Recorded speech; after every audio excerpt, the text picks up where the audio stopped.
Welcome back to the news at 9. It is time again for Health Yes with Genesee Health Plan. Today we're talking about your child's health as the school year starts. So joining me now, Yvonne Lewis and Sharika Finkley. Good morning to both of you. Good morning. Yeah, thanks for joining me. Now this is an important topic to talk about, especially now. So what health advice do you have for parents as their children head back to school?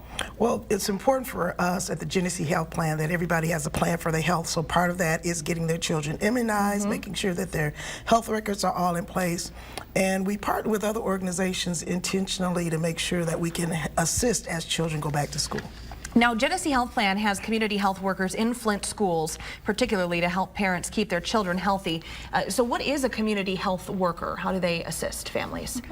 Well, a community health worker is someone who serves as a link between the health professions, the social service sector, and then the families that we serve. Sure. And so our community health workers that are in the Flint schools, they provide assistance with applying or reapplying for health coverage, and that could be either for Medicaid, through Genesee Health Plan benefits, or our federal marketplace. And then we also assist with health education, linking to community resources and programs, and just trying to help alleviate barriers to accessing health care. Okay, now what is the Community Education Initiative?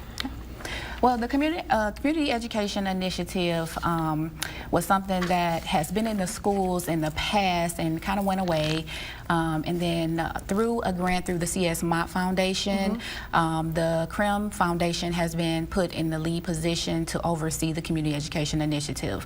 And then that program is to bring support services and programs into the schools for children and families throughout the community. Now, you know, having community health workers in Flint, I'm sure it's had an impact on the community, right? Because we've had the Flint water crisis.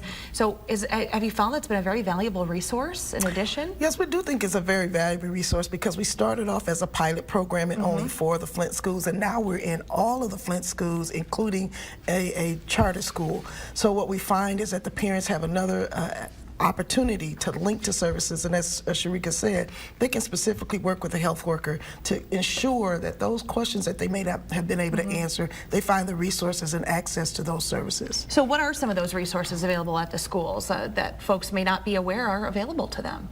Right. Well, so to begin with, there is a community health worker that can assist with those health needs, but in addition to that, there's school nurses, there's social workers, then there's the Department of Health and Human Services as well to provide services. And now school nurses, we don't see a lot of them anymore, it seems like. So that's a really valuable resource. It is, and we were fortunate, and you mentioned the water crisis, we were fortunate that as a result of this, we were able to get the school nurses back in. And so where the community health worker is so effective is that they can help the parents navigate these various kinds of services and ensure that they're getting the right service for the right type of information that they need. Yeah, so nothing to be scared or worried about. Absolutely. All right, thank you both for joining me. And if you want more information about the community health worker program, just head over to the TV5 Hot Links page, and we will be back in just a little bit here after TV5 News at 9.